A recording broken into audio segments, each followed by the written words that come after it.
deeply touching my emotion. I wanna stop and thank you, baby. I just wanna stop and thank you, babe.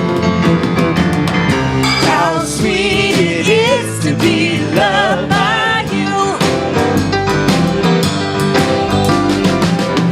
How sweet it is to be loved by you. Close my eyes at night, wondering where I'd be without you in my life. Everything I did was just a bore, and everywhere I went it seems I've been there before.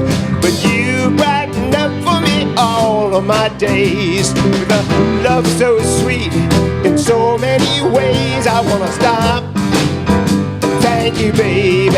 I just wanna stop and thank you, baby.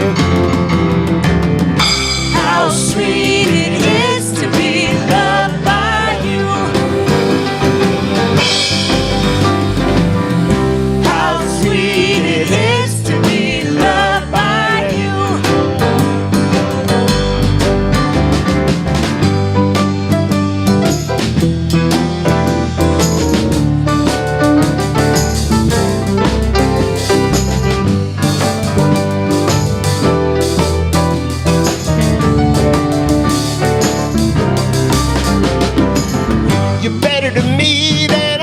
To myself, me and you, and there ain't nobody else. I wanna stop and thank you, baby. I just wanna stop and thank you, baby.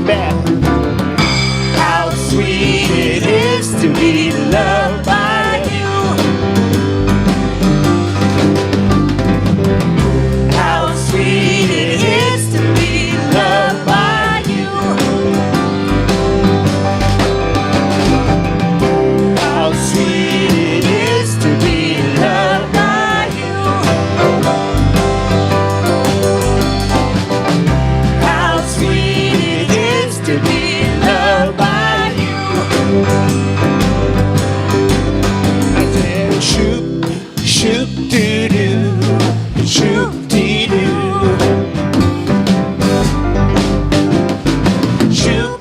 A shoop-dee-doo, a shoop-dee-doo.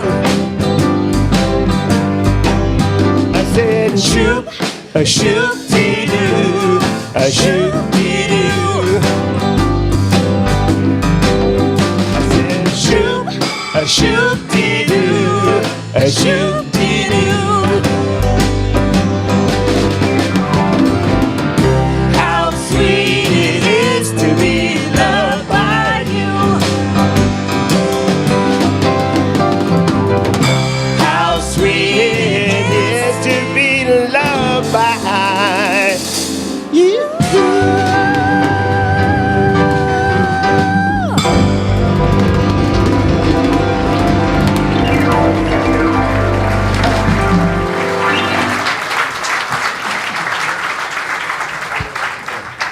Welcome, everyone. My name is Reverend Cheryl Myers, and I am the minister here at Unity of Gaithersburg. And on behalf of Lauren and her beautiful family, we welcome you to her spiritual home. And so before we get started, if there is an empty seat next to you, would you please raise your hand? We have some folks standing in the back. So if there's an empty seat, there's one here on the front row, if you don't mind sitting next to the minister. I only bite if provoked. Okay. So if you have an empty seat, if you would just raise your hand. Yeah, it's great. All right, so let's just take a deep breath together, and let's just officially begin our time together in prayer. It is such an honor to welcome you here this morning as we come together to celebrate the life and legacy of Lauren Goldstein. So in this moment, we just bring into our awareness divine love of infinite peace that is right here, right now, flowing within and from us and all around us. And I just invite you to close your eyes and allow yourself to feel this flow of love and peace. And this loving, peaceful flow of life is surrounding this gathering of family and friends. And so we take a deep breath and we breathe into that peace and love, and we just let it calm and ease every thought, every feeling. And we open our hearts and minds to being here today to celebrate the life of a dear soul who traveled this earth touching many lives, who touched our lives in the unique way that was Lauren Goldstein. And so we set the intention that by being here today in this energy of remembering and celebration, that each of us has a comforted and uplifted heart. And may we each be inspired to live our own lives more fully and freely because we have been touched by Lauren's light and spirit, by the legacy of love she left behind that continues to bless and nourish us. And may we feel deep gratitude for life, for the ability to live and share life in connection with one another. Grateful for the opportunity to be touched and blessed by a magnificent light like Lauren Goldstein. And so we pray this prayer in the nature and expression of the divine presence of love we are. And so it is. Amen. So for those of you that are new to Unity, this service today, as a request from Jim, is pretty much an example of what we experience on Sunday mornings. So we're going to start our time together with the congregational song. So let's stand and sing "It's in Every One of Us."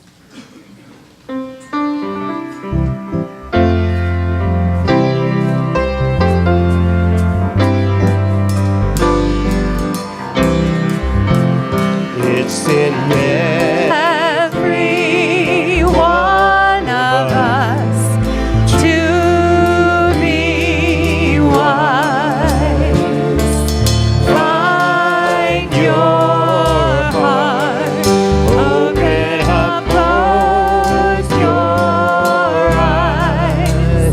We can all know everything without ever knowing why. It's in every one of us, by and by. It's in every one of us to be free. Find your heart and open your eyes and see. We can all know everything without ever knowing why. It's in every one of us, here and now. So take a moment to greet your neighbor, offer a handshake, and ask for a hug.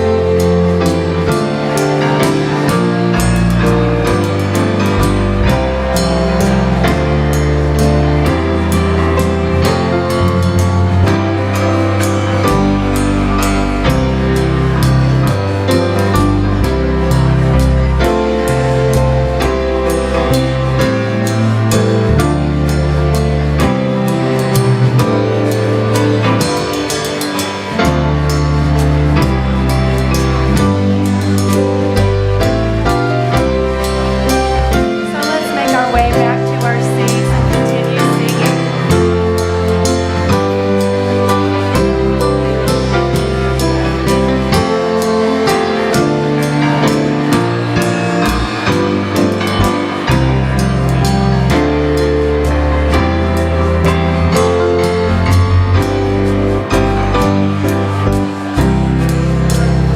It's in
I'm honored that my brother asked me to read this poem to you.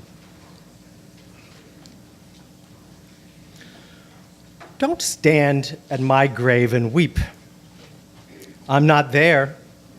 I do not sleep. I am 1,000 winds that blow. I'm the diamond glints on snow. I'm the sunlight on ripened grain. I'm the gentle autumn rain.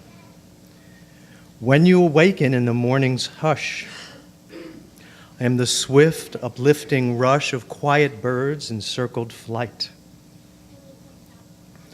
I am the soft stars that shine at night. Do not stand at my grave and cry. I am not there. I did not die.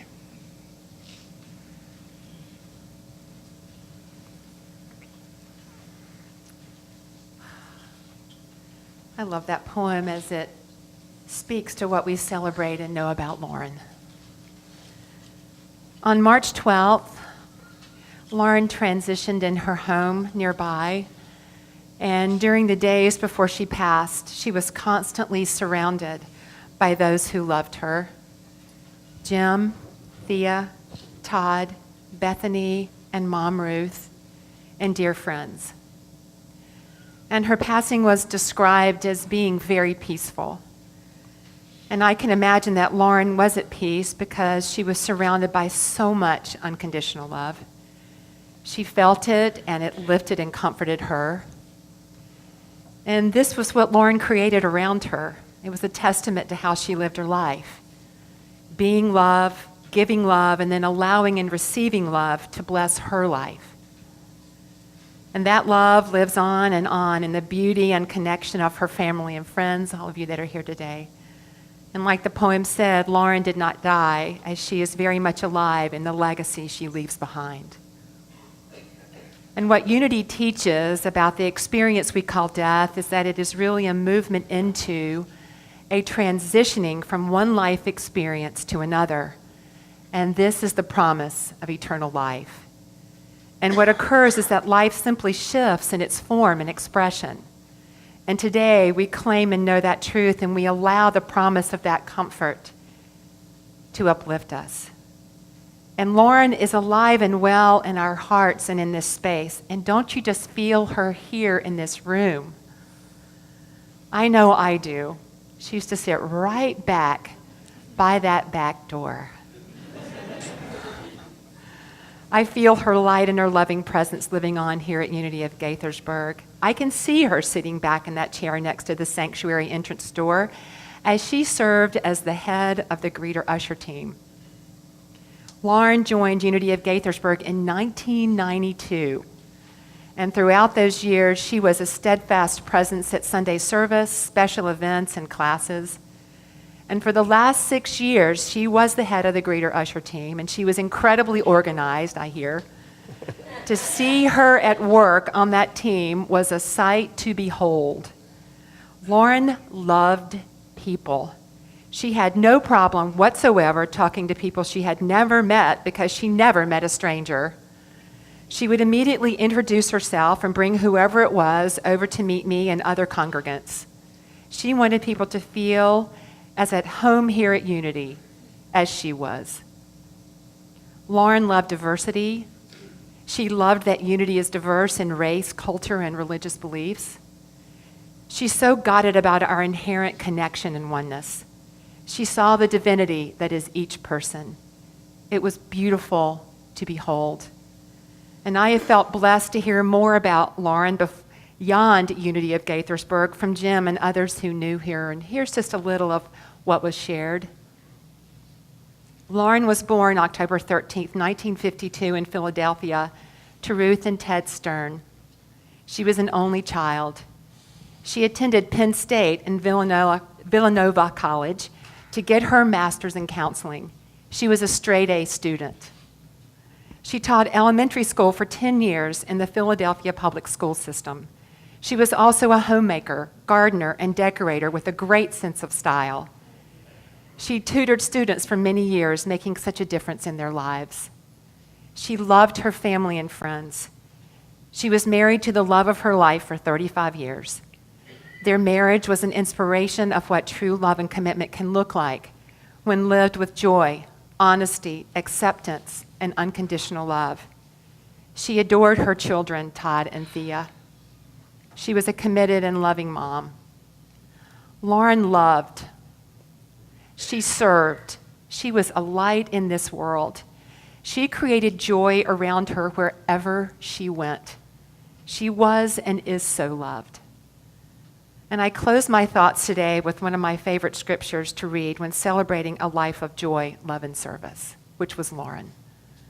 From Isaiah 55:12, "For you shall go out in joy and be led back in peace. The mountains and the hills before you shall burst into song, and the trees of the field shall clap their hands." This verse so speaks to Lauren's consciousness. Lauren led a life of joy, and she left this life experience in peace. Her life was love expressing.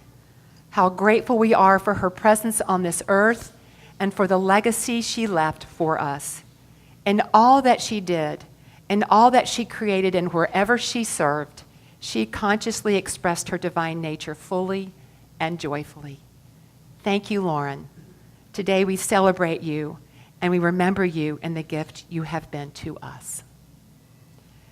And so now there are several people who want to say a few words about how Lauren touched their lives, and we'll now hear these special remembrances. And the first person is Nancy Ross, Jim's sister.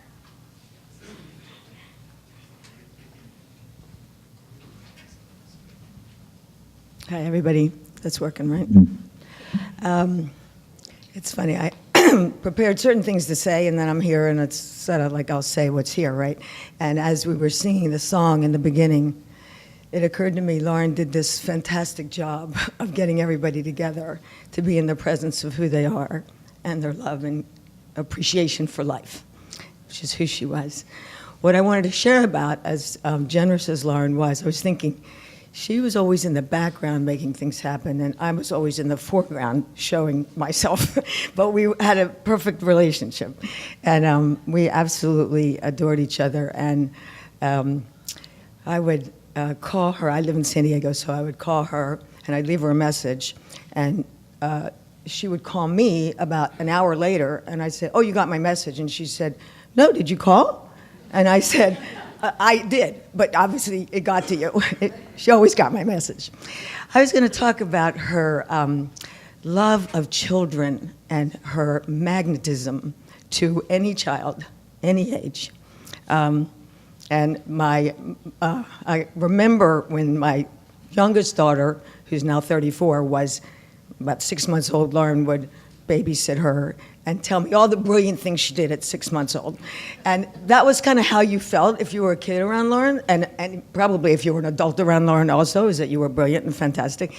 But then she came to visit often, and my grandson, who's now 9, and I think he was about 5 or 6 at the time, was doing math problems, and she was like, "Oh, I think he's gifted. I think he's just totally gifted." And the more she said that, the more he did math problems.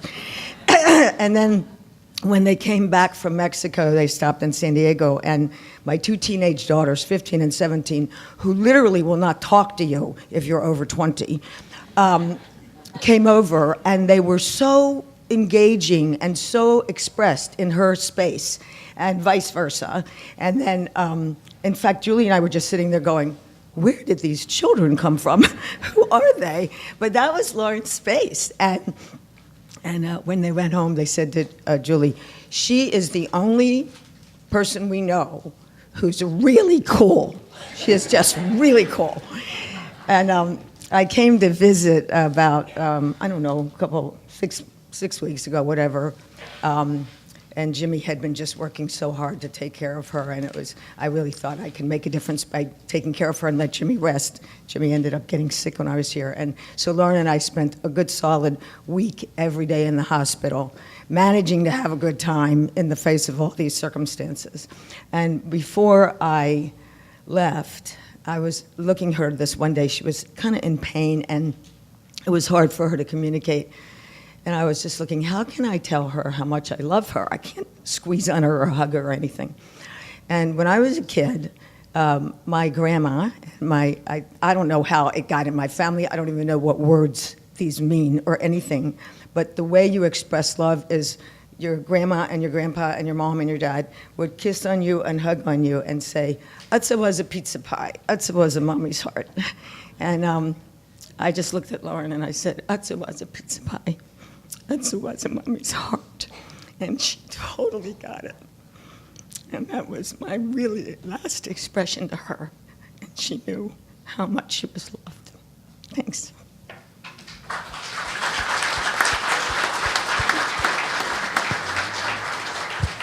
So Amanda Thompson, who served with Lauren on the greeter usher team, will now share.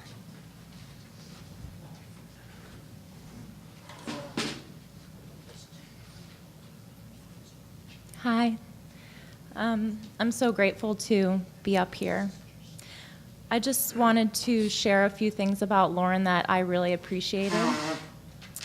Lauren was actually, as far as I can remember, my first friend at Unity, and this was back when I barely talked to anyone at all.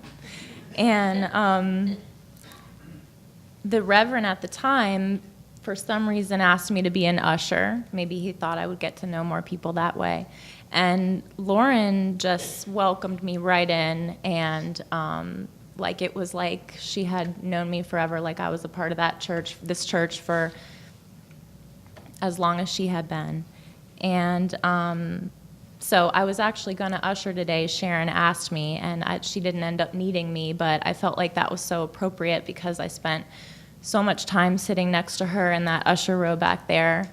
And I remember I would just like link arms with her back there, and maybe for the Unity people, you might not have seen it, but I was like hugging on her and loving on her, and we were cuddling back there. And she called me her church daughter. And I feel like I imagine that she treated many people that way because that was just who she was. She was just herself authentically. She was also very supportive of me as a chiropractor, which is what I do. And I remember when she wanted to send Todd in, she's like, "He's really tall. Like, are you sure you're going to be able to adjust him? Like, are you going to be okay?" And like, she was concerned about me, you know. And that was just her. And she was also always concerned about my love life. That's been a journey, and I know she wanted me to find a gym. And lastly, I don't know about you all, but I really loved Lauren's sense of humor. She had like the best sense of humor, and I got to really experience that sitting with her in the usher row. And I was like, there are so many examples I could give, but I just remember one Sunday, Rev Cheryl said, she was doing her thing like, "Oh, another Jim Goldstein original, a new song you had written." And Lauren just leans over to me and she's like, "Yeah, and I was up all night having to listen to him practice it."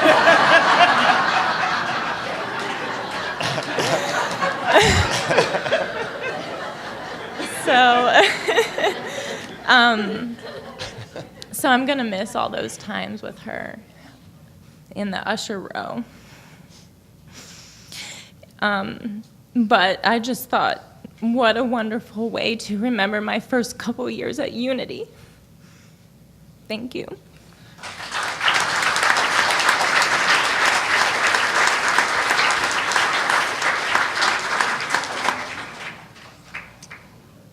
Lauren really loved music, and she liked my songs, and she had a thing of she was very self-conscious about singing. Like, she would try to sing, but then she would like become so nervous about it that she kind of choke herself off. So she really couldn't carry a tune very well. She would squelch it down, except with one exception, which is there was one song that she was not self-conscious about at all, and she would sing it at the drop of a hat anywhere if I asked her to. And I never really learned this song because she did it so well, and she sang it right on pitch, right on key. And so I'm going to do it for you now. I've learned it since, you know what I mean? But she would do this song anywhere. It was like, oh, this is the woman who's uncomfortable with her voice. She could just sing perfectly. The song is, it's the jingle from Buster Brown's shoes when she was growing up.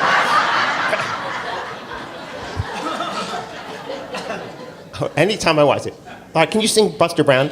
Does your shoe have a boy inside? What a funny place for a boy to hide. Does your shoe have a dog there too? A boy and a dog and a foot in the shoe. Well, the boy is Buster Brown and the dog is Tiger's friend.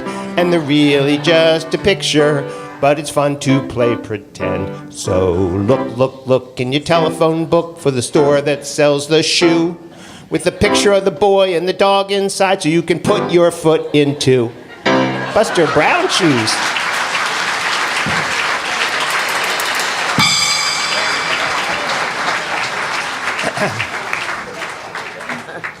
So we'll now hear from Donna Hendricks. Caggiano. Caggiano. Right. Caggiano. Dear friend from Philly.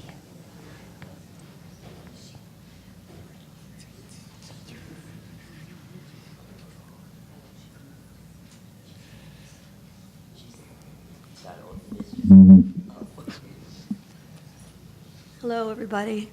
My name's Donna. This is my sister Randy, my sister Jackie, and collectively we grew up as the Caggiano sisters. There's one sister missing, that's Joan. Joan's daughter just gave birth prematurely in Hawaii, so Joan is in Maui today getting acquainted with her first granddaughter. This guy here is my husband, Chris, who never misses an opportunity to hang out with beautiful women, so he's up here with us today. My sisters and I grew up with Lauren. We lived next door to one another and spent our childhoods together. I wrote a little bit about that childhood to share with you today. As we grew into adulthood and went our separate ways, Lauren and I never lost touch with one another. The sisterhood ran deep.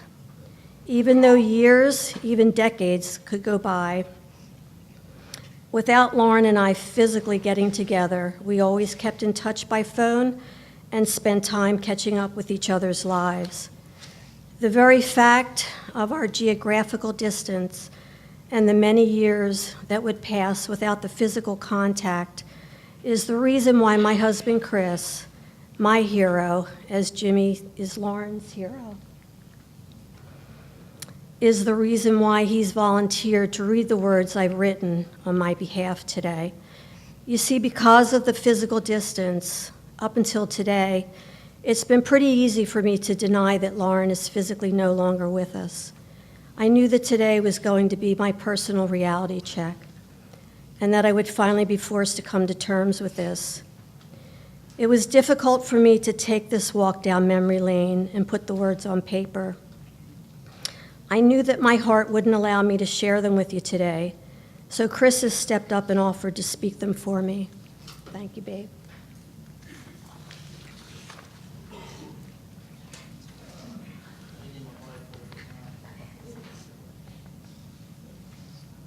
It's going to be a little bit wordy because we have a whole childhood to cover here. You're gonna have to all close your eyes. Imagine that I'm 4'9" and 3/4. She says that all the time. I like her short. I wish she'd get shorter. She says, I promise you, you will. I will. Every turn of the calendar page, that's happening. All right, so I don't know if I can do this, guys. I just got to stand up. All right, I got the numbered pages correct. Lauren. I met Lauren when I moved into 907 Brenton Road in Drexel Hill, PA. The Stearns lived in 909. I was 5 years old and Lauren was 3. Lauren was an only child, and at the time, so was I. We became buddies as we grew. my family grew. I was no longer an only child, and I think Lauren, really enjoyed being absorbed in the craziness of the Caggiano household. Lauren became a fifth sister. We lived in row houses. Our neighborhood was an ethnic working-class neighborhood comprised of mostly Italian Catholics, Irish Catholics, and Jewish families. There were a lot of kids, that Italian Catholic and Irish Catholic thing going on, I mentioned, and we ran in packs. Our neighborhood was extremely tight, especially our little section of the bottom of the street. Our parents were all best friends, more like family, and as kids, so were we. The adults traveled together, played weekly card games together, went to dinner and shows together, and sometimes read the riot act to kids in the pack that weren't their own. The kids all called the adults by first names, and nobody thought this was in any way weird or disrespectful. The warmer months were the best. We all hung out together. We played double dutch in the street with a lookout for cars, tag, bike riding, death-defying scooter runs down the street, baseball in the back alley. Lauren wasn't quite as rough and tumble as most of the rest of us, but she was right in the mix. Lauren was a pretty sensitive kid. The waterworks were often times close to the surface, but so was her sense of humor and great laugh. Full disclosure, she could be a bit bossy at times as well. That's a good thing. Somebody has to take charge. We had some great times together. Dolls when we were little girls, stretching towels across our adjoining steps with my sisters and pretending it was all our apartment. We spent hours under the canvas awning on Lauren's patio playing cards, board games, and reading. I remember one summer of nonstop comic books and trying to teach ourselves how to dance the mashed potatoes. Hope we get to see that later. Most of our patios had canvas awnings. That's what Lauren's dad did, Ted, or Teddy Newdoll, as Ruthie called him, for a living. Ted made and installed canvas awnings. For a living, Ted made and installed canvas awnings. Ted was a great guy. He had a dry sense of humor. I think that's where Lauren got her sense of humor from her dad. But Teddy was not a morning person. When we would catch him leaving the house in the morning for work early, my sisters and I and some of the other kids would get a kick out of shouting a very cheerful, "Good morning, Ted," just to hear him grumble. Our moms were homemakers and our dads were breadwinners. Pretty traditional stuff. When the weather was warm and our moms would make sure that they had dinner ready to go by 4 p.m., so that they could all sit outside together under Tessie's tree and chat before the menfolk came home from work for dinner at 5. After dinner, the kids and adults were back outside, and by dark, we were all gathered on someone's patio to talk into the wee hours. Usually the kids sat with the adults, but oftentimes we would just gather in a circle on someone's front lawn and tell scary stories and just talk kid stuff. A big treat was when someone would hook up a TV outside once in a while, and we would all watch the Johnny Carson show together. That's cool. Much to the annoyance of our parents when they were ready to call it a night, the kids weren't. We would get into our jammies and go to our bedrooms. All of our bedrooms faced the kids' bedrooms who lived across the back alley, and our middle-of-the-night discussions would continue by shouting to one another out of our bedrooms' windows. Our conversations were periodically punctuated by one parent or another yelling at us to be quiet and go to sleep. For quite a while before the arrival of my interloper sisters, Lauren and I had adjoining bedrooms where we shared a wall. Probably wouldn't pass a fire inspection today. We figured out a code by tapping on the wall so that we could talk to one another after lights out. And as you can imagine, this tapping did not sit well with the aforementioned non-morning person, Teddy Newdog, who had to get up early for work. Lauren and Ruthie had an epic sweet tooth. I saw that once, the drawer. Ruthie kept a bureau drawer known to us kids as the candy drawer, stocked at all times with wonderful things. Still does. My sisters and I were frequent visitors to the candy drawer. I was probably a daily visitor, and not always by invitation. I became very skilled in the art of distracting Ruthie long enough to grab a Tootsie Roll and make a clean getaway. Sorry. Not so sorry, Ruthie. All things considered, we were pretty good kids. At least Lauren was. There was an incident when the Stearns got a new sofa. You ready? Or their old one was reupholstered, not sure which. Well, eating and drinking on that said sofa became off limits. Well, you guessed it. Ruthie was out of the house, and Lauren and I were on the sofa and decided we wanted a soda. It was Coke, and we sat drinking it on the off-limits sofa, along with the contents of the candy drawer. Well, you can probably guess it. You know what happened. You know where. How's that happening? Panic ensued as Lauren and I attempted to clean Coke from the sofa. I don't think Scotch Star was invented yet. And only proceeded to spread the carnage over a wider surface. True panic. True panic at that point. I knew that I could receive a lifelong ban on the candy drawer. Suddenly, a light bulb went off in my head. If we flipped the cushion, the damage would be concealed and no one the wiser. Besides, if we got caught, I was fully prepared to blame it all on Lauren. Even though, again, full disclosure, Ruthie, I was the one who spilled the Coke. I'm really sorry that we drank soda on your coffee, Ruthie. And I'm really sorry that we weren't smart enough to choose 7-Up instead of Coke. The Stearns were a Jewish family, and they celebrated Jewish holidays. They didn't celebrate Christmas, and Lauren loved Christmas. She would love to come over to the Caggianos while we were putting up the tree and see the presents multiply underneath it. I think she enjoyed the lights, the feeling of the season, and the activity in the Caggiano household during that time. She was into the Christmas cheer. Even as an adult in her pre-Jimmy days, when I was married with children, Lauren would spend some Christmas Eves and Christmas days with us.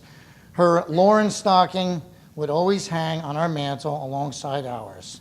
The year after Teddy died, both Lauren and Ruthie spent Christmas with us, and the Ruthie stocking, that's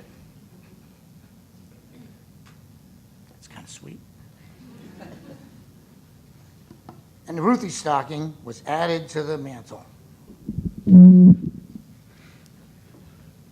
It was a somewhat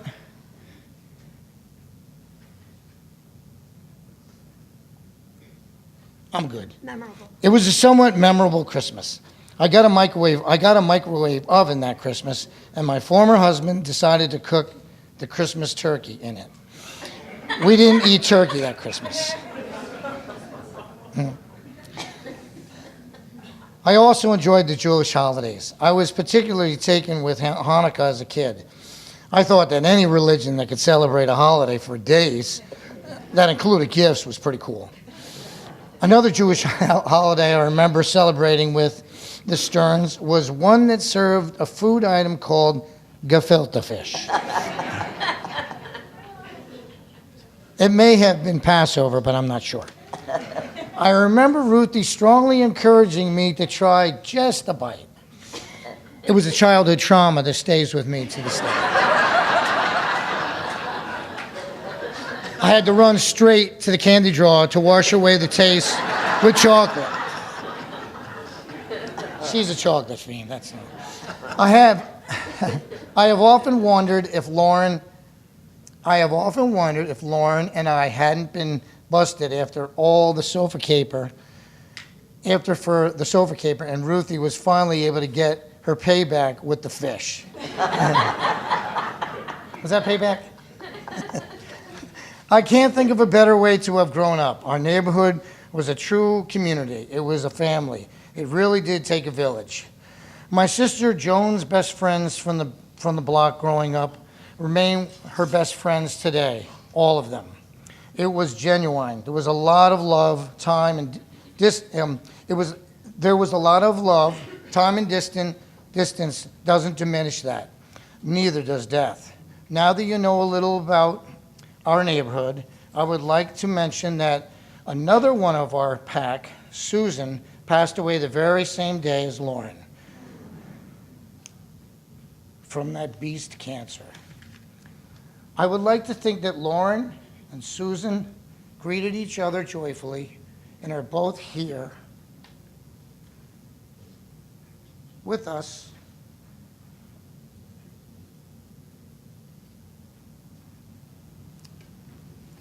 right now, celebrating Lauren today. Lauren was an only child, but not really. She was embraced as the fifth Caggiano. Sister, and we loved her. The sisterhood is real. Love you, Laura.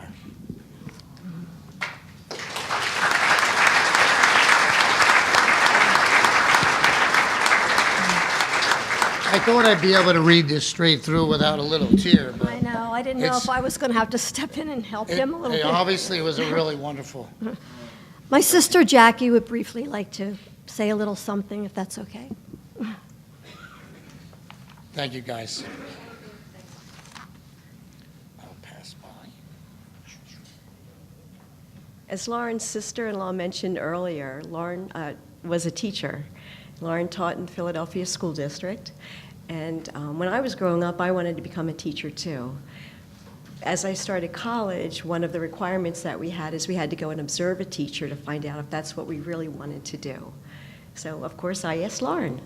I got to go with her to school for a full week. Every single day, she took me to school with her to see what she did. She worked in a city school, in an elementary school. I think it was 5th grade. I'm not positive, but my memory is 5th grade, with children that came from really difficult backgrounds. Some had been held back in school several years, difficult school with not many resources. So you would expect it to not be such a good experience for me and maybe change my mind so that maybe I didn't want to become a teacher. Instead, it was really just the opposite. I got to see her really an incredible teacher, managing her class, doing great lessons. It was mentioned earlier, her love for children and how she made them feel. That's what she did with her kids. These were kids that were never successful in school till Lauren. She believed in them, she challenged them, she loved them. They knew it, and they rose to the occasion. And they really were very successful and achieved, and they loved her. And most of all, she made them feel special.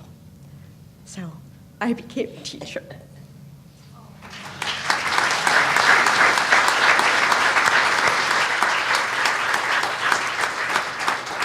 So Brenda Lieberman, would Brenda Lieberman, please? Dear friend. I did send out a memo saying, try to keep your remarks to 2 minutes. They didn't get the memo.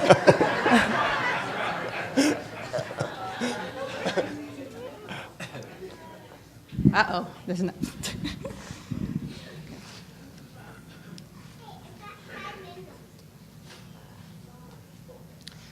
Lauren was one of my best friends.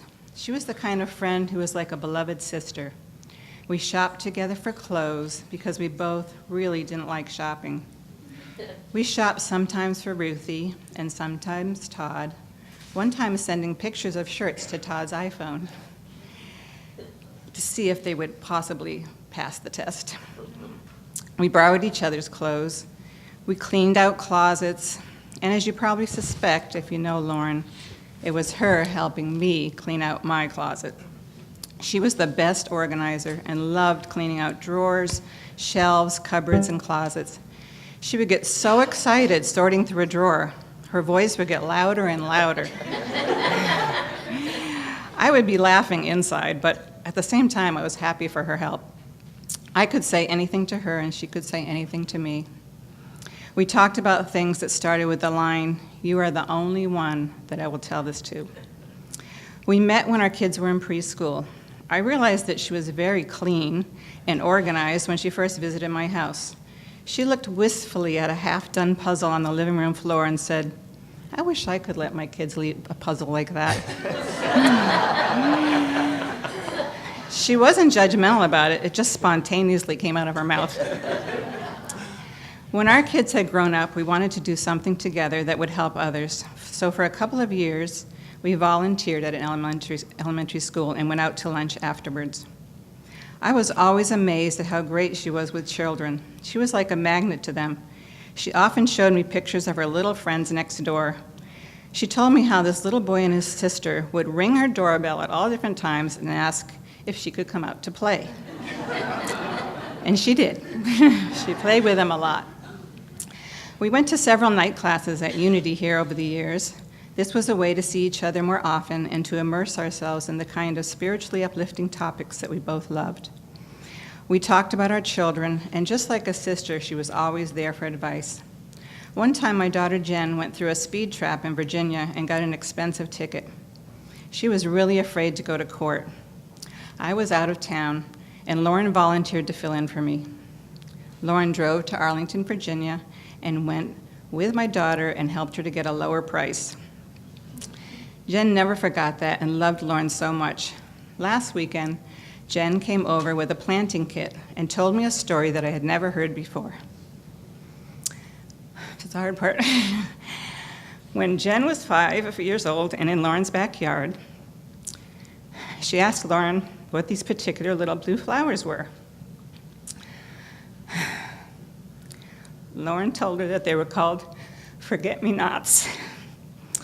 So, with tears in our eyes, my daughter and I planted the seeds together.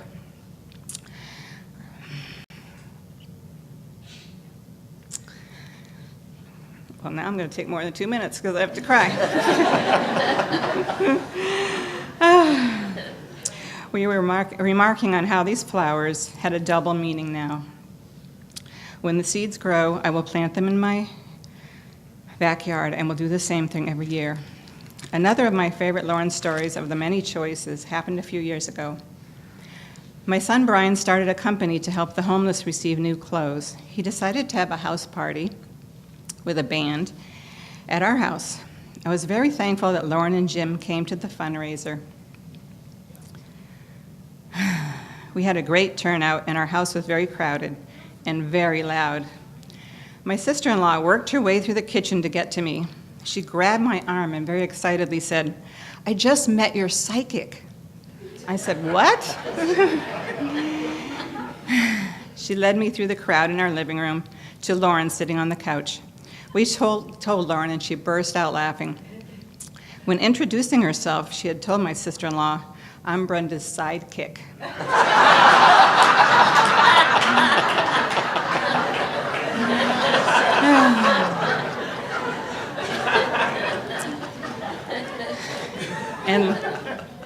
And Lauren was right. She was my sidekick, and I was hers.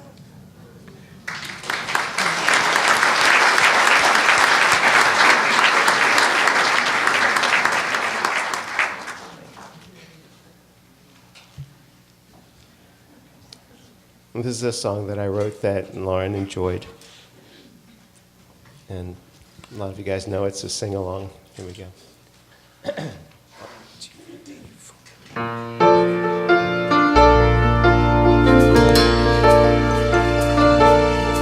Who am I? Who am I? Who am I? Who am I? Am I just what I see in the mirror with these eyes? Could there be more to me More to me than I've let myself believe. Who am I? Dare I be? All the hopes and the dreams that are deep inside of me, can I claim them as mine? Can I know my soul divine? I am hope and peace. I am perfect health. I am strong and I am kind. I am beautiful. I am powerful. I am universal mine. Who am I? Who am I? Who am I? Who am I? Am I here just to witness the days passing by? Or do I co-create from the things that I feel and say? I am love's vibration. I am life's causation. I am eager to express all my heart's desires, all my soul inspires. I am joy and happiness. I am God in action. I am satisfaction. I am loved and I am free. A love without condition, a truth without position. I am grateful just to be.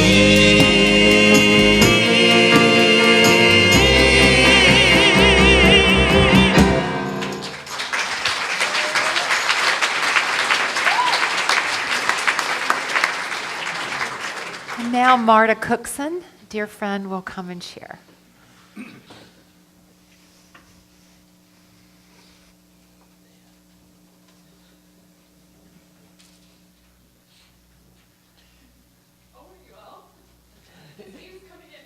And I'm extra emotional, so just bear with me for a minute. My name's Marta Cookson, and I am that little boy and girl's mom and dad. Excuse me.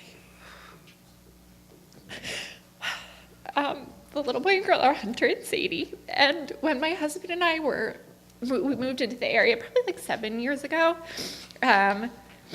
When we had the second kid, I finally was like, I can't do townhouse living anymore. We need to find a place. So we looked at school districts and we looked at commute and lots. And I realized we never really looked at who our neighbors were going to be, or, they say, oh, knock on a door and ask them questions. We never actually did that. And all I can say is we hit the jackpot because we had and have the most amazing neighbors anyone could ask for. And when we moved in, we were doing some work, and Lauren was one of the first people, as a trend I can see, who came to the house to meet us. And Hunter was about 2, and I was pregnant with Sadie.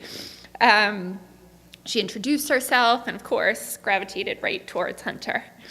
They became fast friends, and they loved to be outside, and she would happily answer his 5,000 questions. As any of you who know him, he asks a lot of questions. Then after Sadie was born, she was, again, one of the first people to come, hold her, what can I do, how can I help?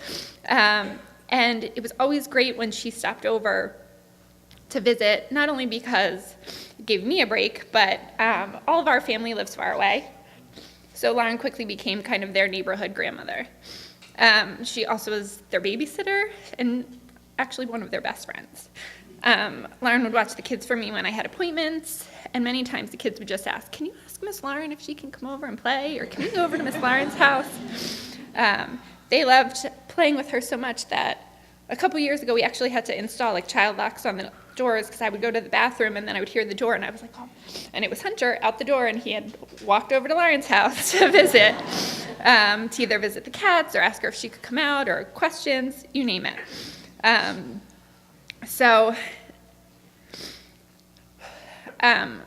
Basically, Lauren always just found ways to make them feel so special, and I always admired that about her. She always gave them attention, and no matter what they were doing, made sure that each of them knew that they were important, and that was a really great example for me, because sometimes in the chaos, I'd be like, just wait. But she always found a great way to do it, and I learned a lot from her. The three of them spent hours and hours playing, talking, feeding the cats, gardening, you name it. Well, I could go on forever about all the great experiences Lauren had with the kids. She was a role model for me of patience and looking at things from a different lens. She helped me appreciate the little things I might have overlooked or approach things with more of a sense of calm and understanding. She always talked about how smart they were. I'm sure many of you might have heard that. And I will say they are pretty smart. But she was also my sanity saver. When I just needed a break, she was always there to be like, well, here, you go take care of that. I've got them. She would always bring over crafts or give them different little things here and there. She helped me become a better person and a better mother. There's just no words to say how thankful I am. Lauren was more than a neighbor, and she'll always be a special part of my family. And we're forever grateful for all the experiences that we've had and the memories we've made. So, thank you.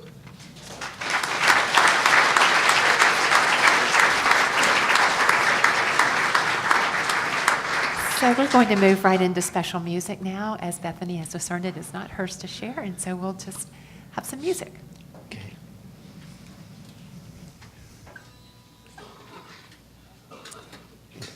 The words to this song don't make any sense. But it's a great song, so please sing along. You all know it, but it's just fun to sing. Here we go.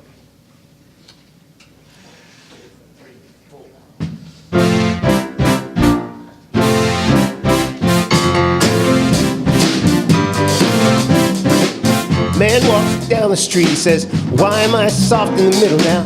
Why am I soft in the middle when the rest of my life is so hard? I need a photo opportunity. I want a shot of redemption. Don't want to end up a cartoon in a cartoon graveyard. Bone digger, dogs in the moonlight. Far away, my well-lit door. Mr. Beer Belly, get these butts away from me. You know, I don't find this stuff amusing anymore. Said, if you'll be my bodyguard, I will be a long lost found. I can call you Betty, Betty, when you call me, you can call me out. Man walks down the street, says, why am I short of attention? Got a short little span of attention. Oh, my lights are so long. Where's my wife and my family? What if I die here? Who'll be my role model? Now that my role model's gone. Ducked back in the alley with some roly-poly little back-faced girl. Alone, there were incidents and accidents. There were hints and allegations. Whoa, if you'll be my bodyguard, I will be a long lost pal. I can call you Betty, Betty, when you call me, you can call me out. You can call me.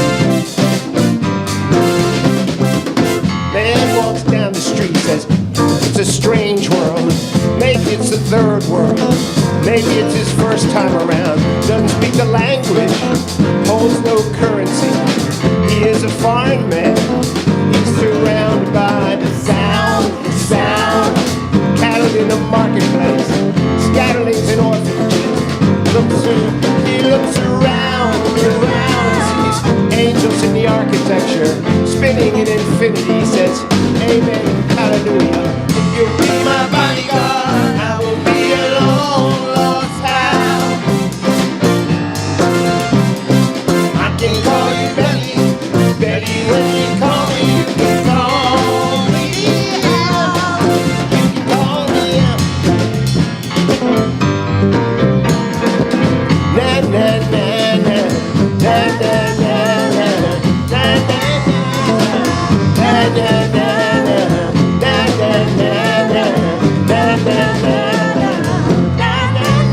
na come on, Casey.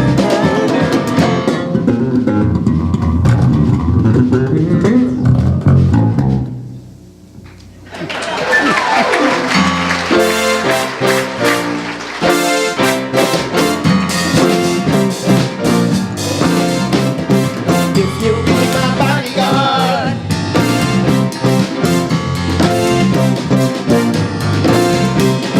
I can call you Betty.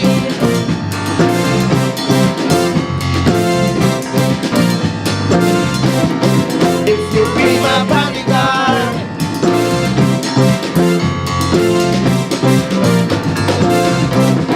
I can call you Betty.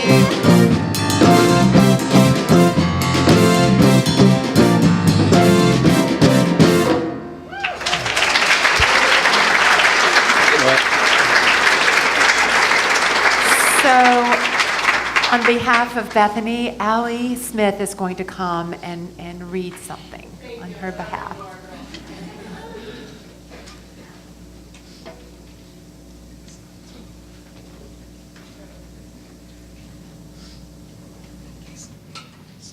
Good morning.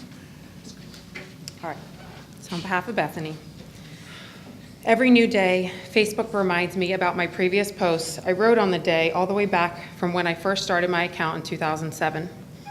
Almost every day since I see that, Lauren had liked one of my posts. After all, she's been my other mother since before that account was made. Her responses are always so loving.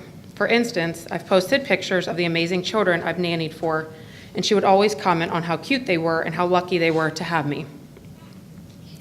Looking back, those comments didn't mean much. After all, I thought she'd be alive forever. One post hit me in particular. I made a custom stitch called Love Trumps Hate. You can put this up here. No, just broke it. I have many of them. So bad. One post hit me in particular. I made a custom stitch called Love Trumps Hate. She asked me for it. And of course, it was hers the moment she asked. She had to remind me for it for almost 2 months to bring it each time we met up, but I continued to forget. We met up for our yearly Christmas stockings in December, and I finally remembered and brought it. By then, it was the end of December, and I didn't know what was in store.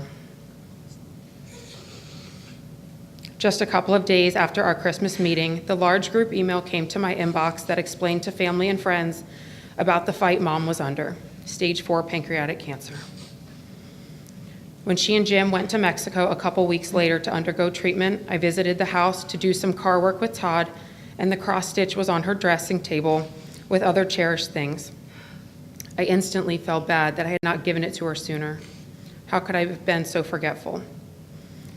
Why was I only thinking about myself and not about Lauren, who would have dropped everything just to give me a simple birthday card? Wow, Bethany.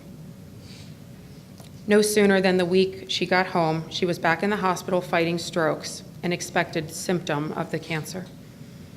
Just a week later, when we received the news that it was time to cave in to home hospice, it finally occurred to me that the fight we had all wanted her to pursue would be coming to an end.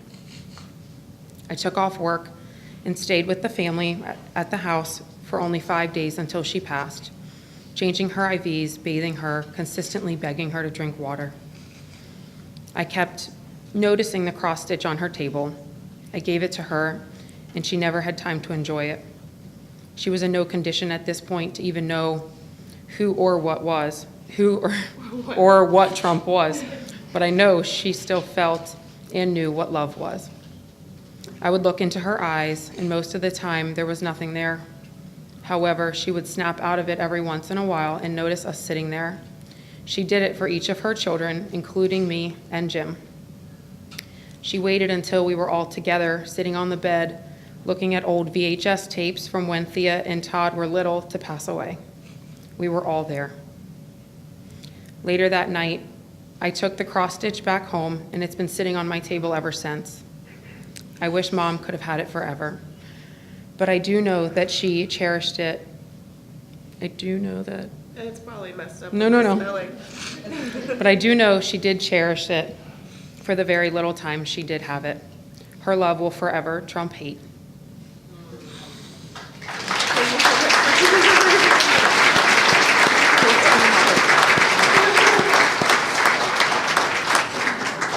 Bethany, I just want to point out that you had to read that right before I have to pull it together for my song. So. And just one more thing. I did ask my mom what she wanted to be remembered for, and she said she wanted to be remembered for helping the kids. So I think she definitely did that.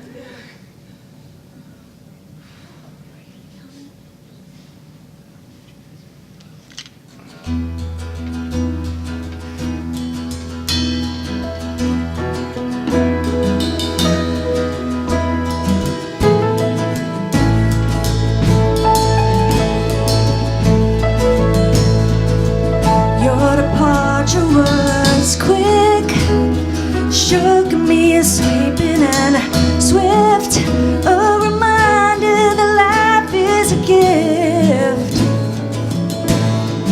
Life is a gift. I remember the days when you kept me close, had a mind for adventure. Your presence was home, I was new to this big world. Eager to learn, there was no better teacher than you. You loved me with cups of hot chocolate. You loved me with trips to grandma's. Bedtime stories at night with my brother. Chose my father, the captain of fun. Where have you been? Where did you go? Where could you be? I'd really like to know. Despite being absent, I still hear your voice guiding my steps.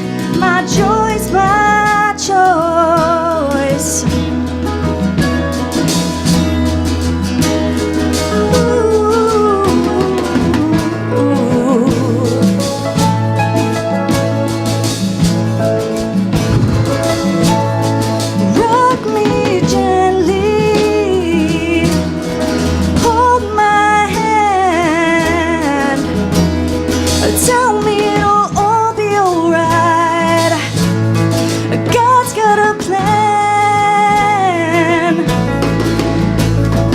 Trips to the mall, getting our heads turned. I remember it all. There was no better mother than you,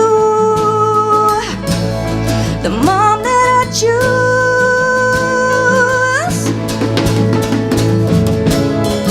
Where have you been? Where did you go? Where could you be? I'd really like to know.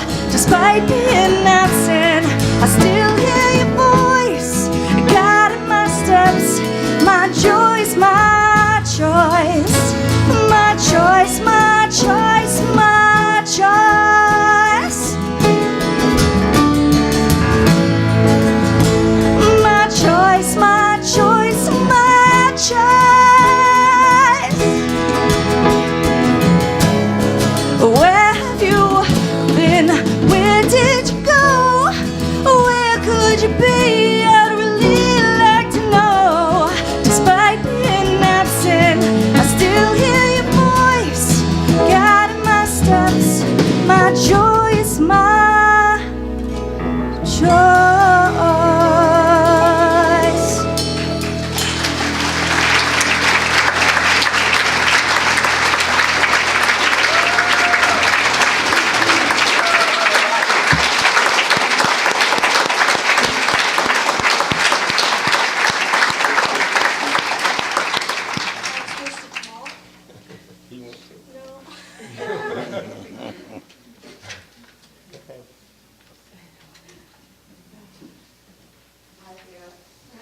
Bethany.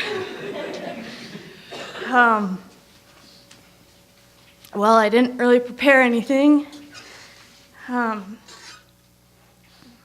mom brought me a lot of joy and has helped me a lot in my life, as well as many other people I can see. The last thing my mom said to me was that she was proud of me. So she still helps me. Like, I was terrified to do that song, but I just kind of like talked to her in my head, and I know she's there. She shows up in like really weird ways, like on the month anniversary of her death. Same day I had an ex-girlfriend die, and staying in a hotel with some friends, and the room number was 1013, which was my mom's birthday. And she came to another friend in a dream telling me that she loved me and that I was going to be all right. So I guess I want to share that so everyone knows she's still here with us.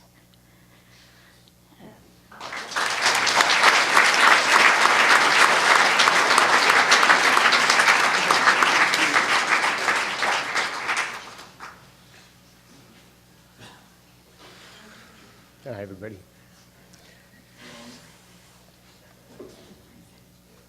It's interesting, since Lauren's passed, so many people have told me her influence on them that I didn't know about. I mean, I kind of knew from afar, but I didn't know the depth of how many people she reached. And it's just wonderful to hear. You know, when I look at what I've done with my life and the things that I've achieved, and, you know, songs I've written and stuff I've published and stuff, there's only one thing I'm proud of, really, and that's my relationship with Lauren. That was my most fulfilling achievement. The depth of intimacy that we shared and the way we worked things out. You know, we're very strong personalities, so there's a lot of clashing at first. And yet, on the other side of that it's pretty amazing. I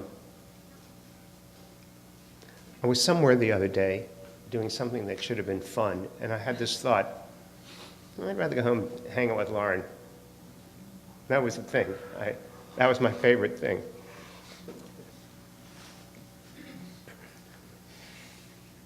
And I know as a parent, you love your kids unconditionally, but you have a tremendous influence on them. And they take everything you say to heart, and it shapes a lot of how they feel about themselves. And I knew my parents, if you interviewed them, would say that they loved me unconditionally. And it didn't feel like that. It felt very conditional. They liked me when I was good and making them proud, and they didn't like me too much when I was growing my sideburns, or, you know. And I had a very qualitatively different experience of Lauren. She really, really loved me unconditionally, like no one ever did. And she knew me like no one ever did, and still loved me unconditionally. And she just thought I was it. You know,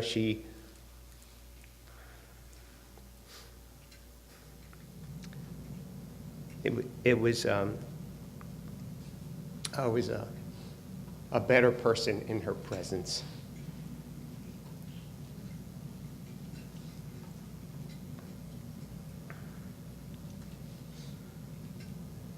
And it's strange, but I'm sad a lot, and I'm incredibly grateful. I never, ever thought anything could be this good, ever. I never thought I could be this happy with another person. And I never thought I could be this comfortable. I've always been kind of freaked out by my own heartbeat because I can hear it, maybe because I'm skinny or something, I don't know.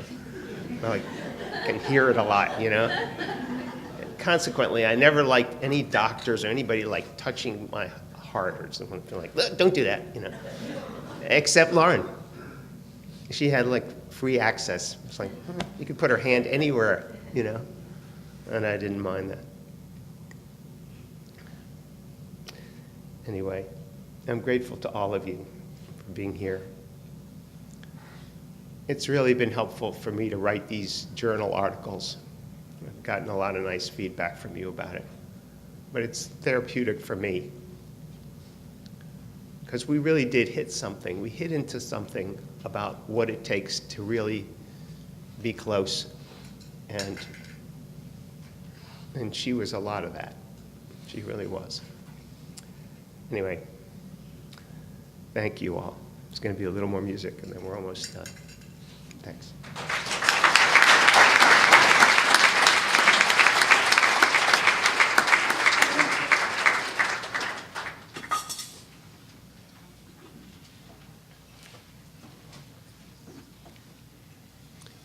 Do all as well.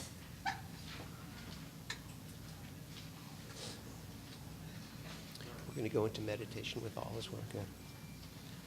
So we sing a song. We're getting ready to go into meditation and reflection. And so would you join us in singing All Is Well, written by Jim Goldstein.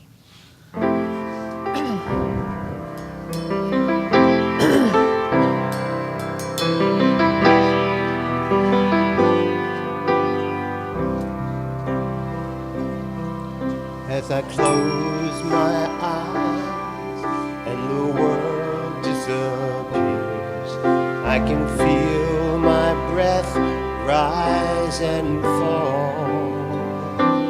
There's a light inside that dispels all my fears, and I hear a gentle voice call.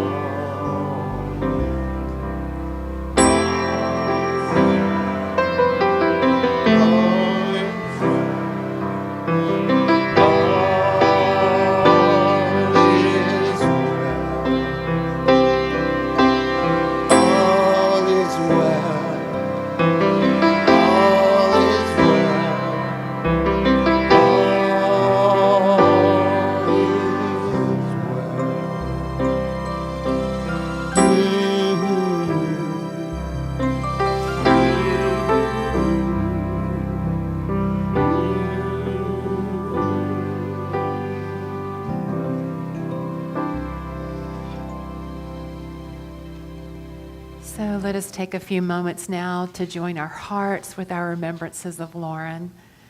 And so if you feel comfortable doing so, I just ask you to take a deep breath and just gently close your eyes. And just begin to turn your attention inward to your heart.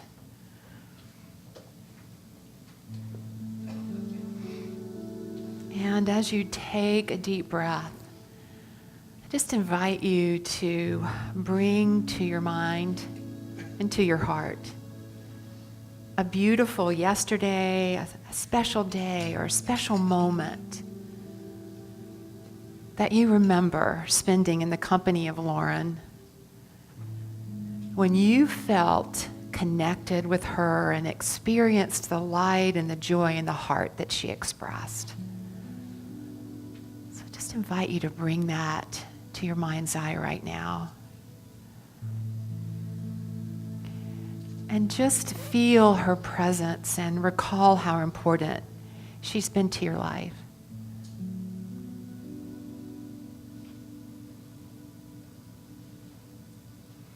And the beautiful thing is that we can share this connection right here and now, since we know there's only life. Because of the eternalness of life, there can truly be no separation between us and those we love, whether they are actually here with us physically or have passed.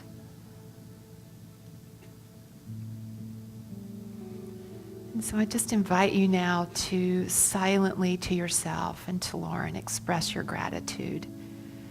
Express your gratitude for her influence on your life, for touching your life, for the impact she has made with her love and with her light.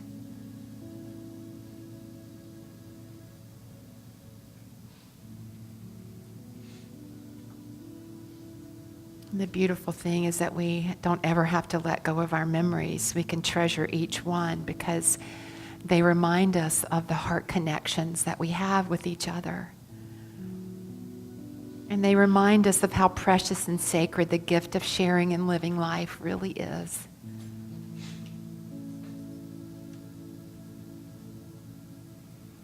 So just take a few moments now to just rest in this experience of connection and gratitude.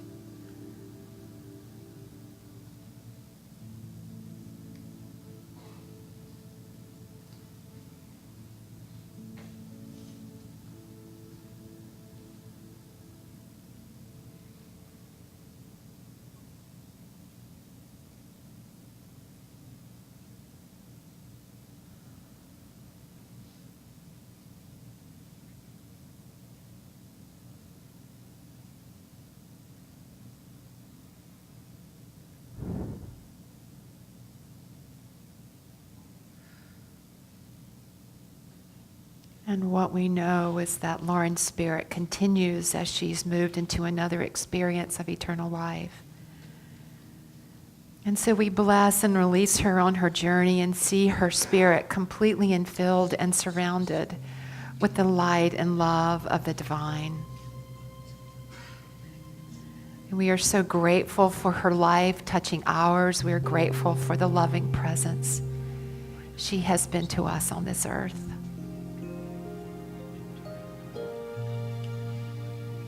And we bless Lauren's spirit and see her soaring free.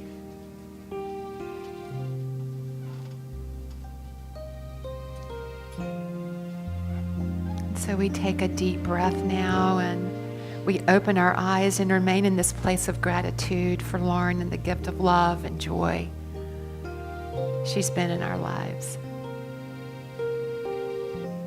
So let's take another deep breath together. And so now we'll sing a chant that we sing coming out of meditation every Sunday, written especially for Unity of Gaithersburg by Jim.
Act out the part, though you know it wasn't written for you. Tell me, how can you stand there with your broken heart, ashamed of playing the fool? One thing can lead to another.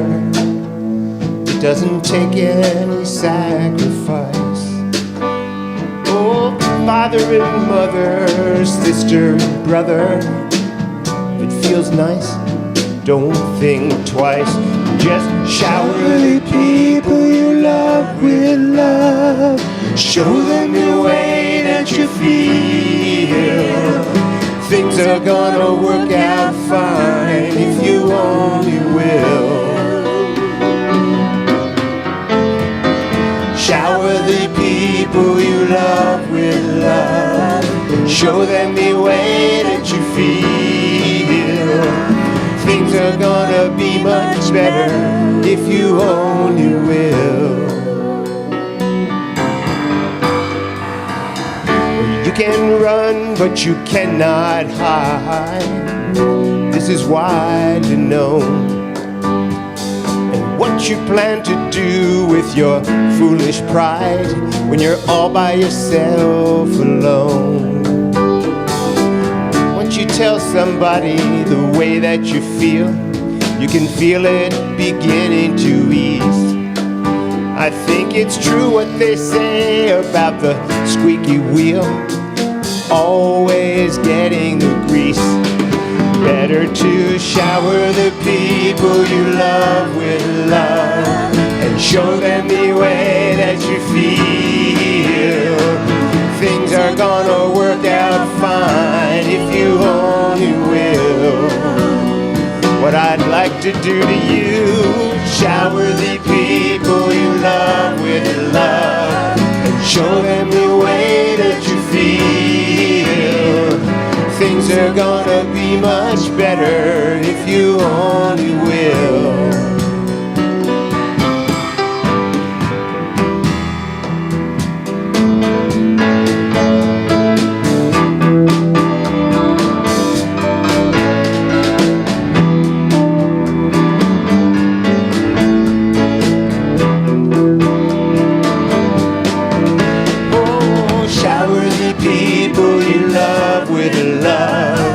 Show them the way that you feel. Shower the people you love with love and show them the way that you feel. Shower the people you love with love and show them the way that you feel. Shower the people you love with love. Show them the way that you feel. People you love with love. Show them the way that you feel. Oh, shower the people you love with love. Show them the way that you feel. Shower the people you love with love. Show them the way that you feel. Things are gonna be just fine if you only will.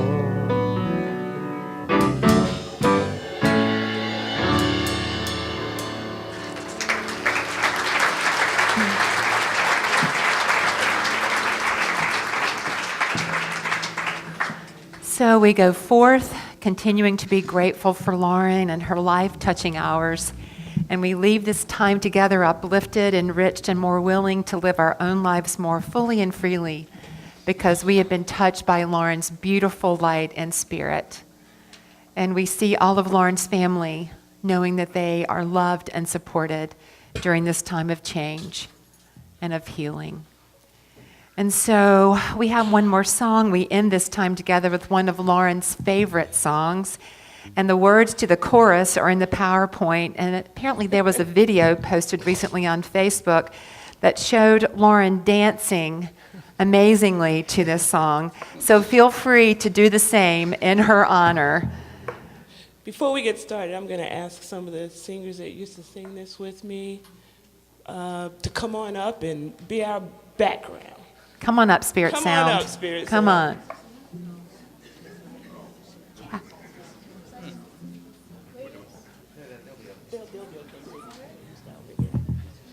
Yeah, there you go. You will. You will. There you go. Oh, hug later, just get ready to sing right now.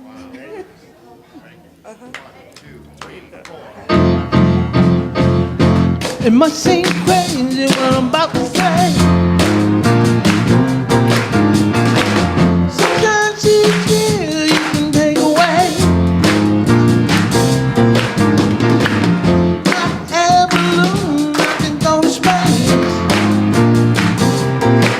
But yeah, like I don't care, baby, by the way. Because I'm happy.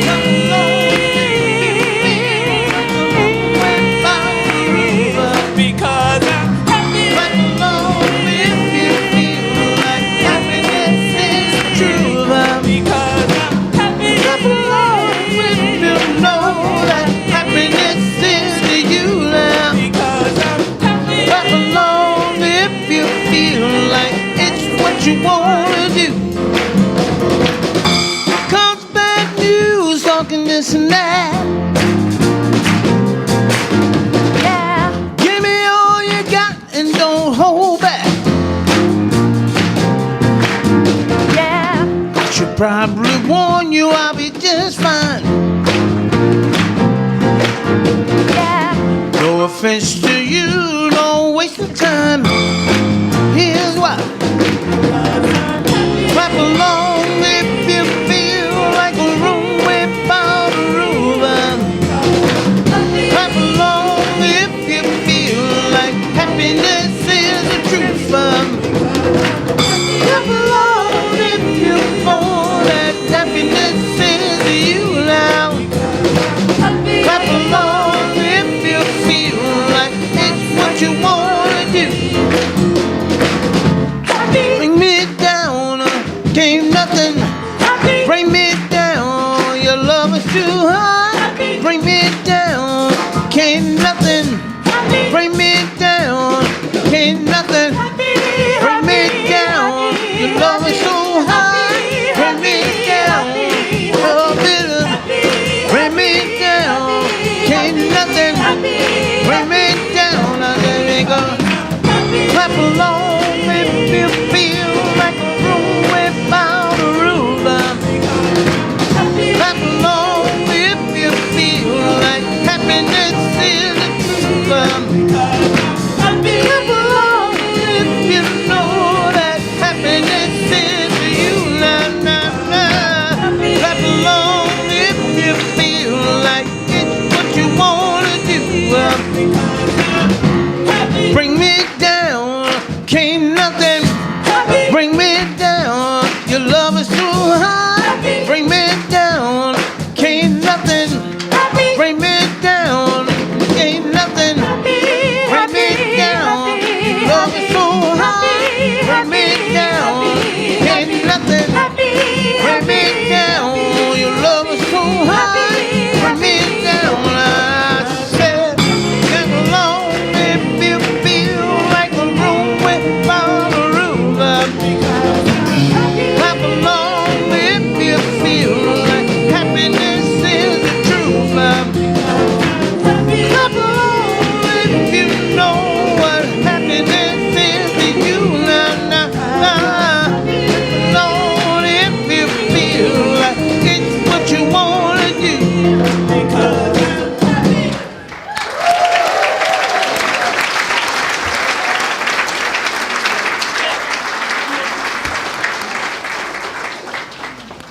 This is what we call a celebration of life. So thank you so much for being here. And so we invite you to continue to share your wonderful memories of Lauren and the joy of knowing her. Across the way in the education building, we have a potluck reception happening in the building behind. And the family will go over now and we will meet the family there so they can get some food first. And then we will talk with them there. So thank you so much. Abundant blessings. Thank you, Cheryl. Thank you. Thank you. And listen, everybody, before you leave, don't forget to get.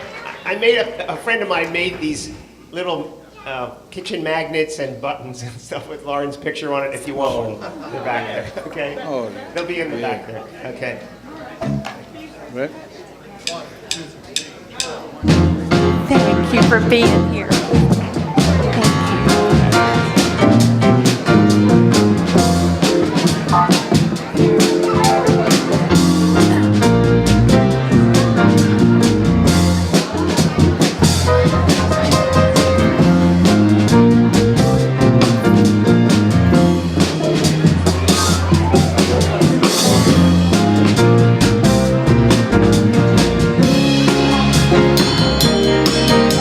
There's so much to explore.